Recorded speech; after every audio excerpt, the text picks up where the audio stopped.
क्या किसी को क्षमा करना चाहिए? कभी कभी क्षमा करने से अपराधी की हिम्मत बढ़ जाती है। हम उनको सजा नहीं दे रहे, जी। पर हम कहने का अर्थ ये है कि हम उससे संबंध रखें या ना रखें। मतलब मान लीजिए हमने उससे कुछ हाँ, आप संबंध शब्द अलग हो गया और क्षमा शब्द अलग हो गया, वो अलग अलग दिशा को जाता है। संबंध तो नहीं रखेंगे। जो भगवत मार्ग विरुद्ध है या अपराध प्रवृत्ति वाला है, हम उससे संबंध नहीं रखेंगे।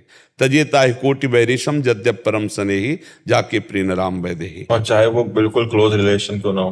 हाँ, क्यों? तजो पिता प्रहलाद, आगे में इसी के बोला, तजो पिता प्रहलाद विभीषण बंधु भरत महतारी गुरु बल तजो कंत ब्रज बनितन बेमुद मंगलकारी।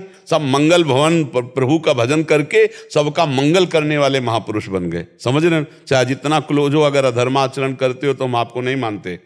प्रहलाद जी साष्टांग पिता को प्रणाम करते थे, लेकिन जब भगवान का विरोध किया तो दैत्यराज कह के बात की, पिताश्री कह के बात नहीं की, दैत्यराज कह के बात की। पैर छू करके बात करते थे भरत जी माता कह के की। और जब राम जी को 14 वर्ष का वनवास दिया तो पापिनी कह के बात किया। पापिनी, मेरे को लक्ष्य बनाकर मेरे प्रभु को 14 वर्ष का वनवास, आज के बाद कभी मां नहीं कहूंगा, कभी तुम्हारा चेहरा नहीं देखूंगा। ऐसे तो चाहे जितना क्लोज संबंध हो, जो अगर दुष्ट है अपराधी है तो हमारा कोई नहीं है, ऐसा भाव रखना चाहिए। महाराज जी, किन्हीं किन्हीं परिस्थितियों में आप सहने को भी बोलते हैं कि उस समय सही है, थोड़ा वेट कीजिए, सामने वाला बदल सकता है। एक सीमा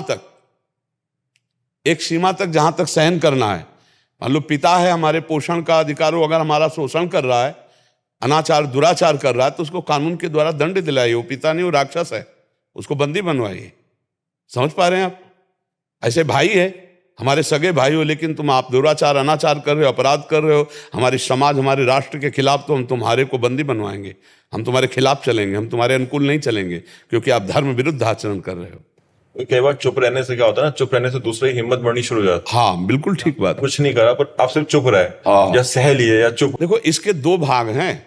आपने संबंध शब्द से कहा, तब हमने कहा, और इस शब्द से है कि जैसे हमें गली चलते कोई हमारा अपराध कर रहा है और हम चुप होकर निकल गए, तो उसको भारी दंड मिलेगा, आपके द्वारा नहीं, भगवान के द्वारा कोई दंड। अगर आप अरजते हो तो अपना समय नष्ट करोगे और झगड़ा झमेला बढ़ेगा। मौन, सब गलतियों को क्षमा करके चुपचाप निकल जाना है, तो अब उसका बढ़ावा होगा।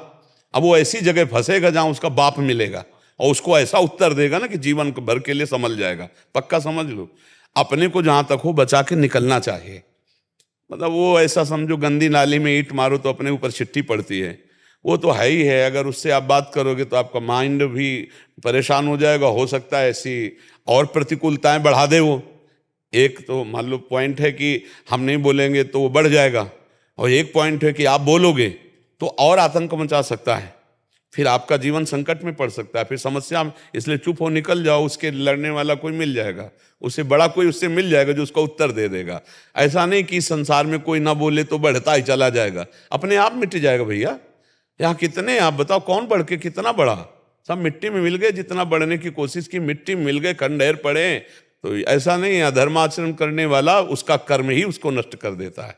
और क्यों, क्या पाप का घड़ा भी सबका अलग अलग साइज का होता है? नहीं, एक लिमिट होती है। एक लिमिट का मतलब होती है, जैसे आप छोटे मोटे पाप कर रहे हो और आपका पुण्य बहुत है, तो आपका पुण्य आपको बचाता रहेगा और वो पाप कर्म जमा होता रहेगा, तब तक आप खूब फलते फूलते रहोगे। और जिस दिन वो पुण्य कर्म नष्ट हुआ और ये पाप कर्म और पूर्व का पाप कर्म तो ब्लास्ट हो जाएगा, एकदम नष्ट हो, एकदम हर जगह गिरता गिरता गिरता एकदम नष्ट हो जाएगा। आप बड़ी ऊंचाई से देख लो दृष्टि डाल करके, तो उसमें थोड़ी कि इनका घड़ा 5 लीटर वाला है, उनका 10 लीटर उसमें सुकृत होते हैं। मान लो पूर्व में उसने पुण्य किया है, अब वो गलत मार्ग में चल दिया तो पुण्य उसका सहयोग करेंगे ना, गलत मार्ग में सहयोग करेंगे। वो गलत करते हुए भी बहुत सुखी और अच्छा दिखाई देगा, और जब तक उसका पुण्य चल रहा, जहां पुण्य खत्म हुआ तो बोले अब पाप का घड़ा भर गया, क्योंकि पाप ही पाप रह गए, अब तो दुर्गति भोगनी। और कोई कोई पुण्यात्मा दुख भोगते पाए जाते हैं कि बहुत अच्छे चल रहे हैं, धर्म में चल रहे हैं, एक एक कदम सही चल रहे हैं, लेकिन हर कदम उनका दुखमय हो रहा है, क्योंकि उनका पाप का क्रम चल रहा है। अब वो पाप नष्ट हो रहा है और पुण्य जमा हो रहा है, और जहां उनका पाप नष्ट होता है प्रकाशित हो जाएंगे, और जहां उनका पुण्य नष्ट होता है वो नष्ट हो जाएंगे। पाप कर्म करने वाला जैसे दुर्योधन थे, तो कितना बड़े, पूरा हस्तिनापुर इंद्रप्रस्थ सब अपने कब्जे में कर लिया, पांडवों को 12 वर्ष का वनवास, 1 वर्ष का अज्ञातवास, पर परिणाम क्या हुआ? काट के फेंक दिए गए। सिंहासन पर तो युधिष्ठिर जी बैठे ना। तो हमें परिणाम पर दृष्टि रखनी है। सत्य चलने वाला थोड़ा दुखी हो सकता है, लेकिन परिणाम उसका बहुत अच्छा होगा। पाप कर्म करने वाला थोड़ा सुखी दिखाई दे सकता है, लेकिन परिणाम बहुत बुरा होगा, वो नष्ट भ्रष्ट हो जाएगा। और कई बार जो पुण्य आत्मा होती है उसका जो अंतिम समय होता है ना, वो बहुत ट्रेजिक होता है। मतलब कई बार मैंने देखा जैसे बहुत बड़े महात्मा भी है तो उनकी एंडिंग बहुत क्या होता tragic हुई। है इसमें? क्या होता है कि जैसे हजारों अनंत जन्म व्यतीत हो गए, अब हमें भगवत प्राप्ति अंतिम जन्म है हमारा, अब शरीर तो छोड़ना है।